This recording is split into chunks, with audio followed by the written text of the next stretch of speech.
Hi friends అందరికీ.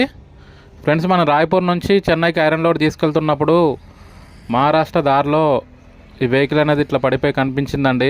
Night time పడిపోయింది. పుల్ల లోడ్ అండి, ఇది కర్రలోడు హైట్ రావటం వల్ల బండి సురుతూ ఉంటుంది. చాలా జాగ్రత్తగా నడపాలి.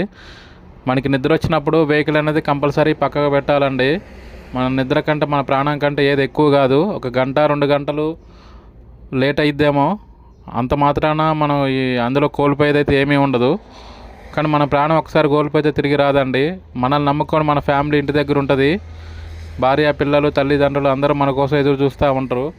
మనం ఇలాంటి తప్పులు అసలు చేయకూడదండి. నిద్ర వచ్చిందంటే అది ఎంత అర్జెంట్ అయినా, ఎంత ఇదైనా కానీ మనకంటే ఎక్కువ కాదు, చేసేదే మన గురించి.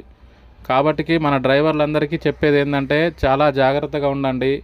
వెహికల్ తోలేటప్పుడు స్పీడ్ వెళ్ళకండి. ఏదైనా అడవి ఏరియాలలో ఏమైనా ఉంటే మీకు వీలుని బట్టి కొట్టుకోండి, కానీ స్పీడ్ అనేది మ్యాక్సిమం స్పీడ్ అనేది తగ్గించడానికే ట్రై చేయండి. ఎందుకంటే మనం వచ్చేదే మనం బ్రతకటం కోసం, ఒక 4 రూపాయలు సంపాదించుకొని ఇంట్లో ఫ్యామిలీని చూసుకోవడం కోసం. అట్లాంటిది మనం స్పీడ్ లిమిట్ క్రాస్ చేసి వెళ్ళిపోయి ఇట్లా టర్నింగ్లలో అయినా, ఎక్కడైనా హైట్ లోడ్ ఉన్నప్పుడైనా, నిద్ర వచ్చినప్పుడైనా మనం జాగ్రత్త తీసుకోకపోతే మనకే నష్టం ఫ్రెండ్స్, ఎవ్వరికీ నష్టం కాదు. Please be safe.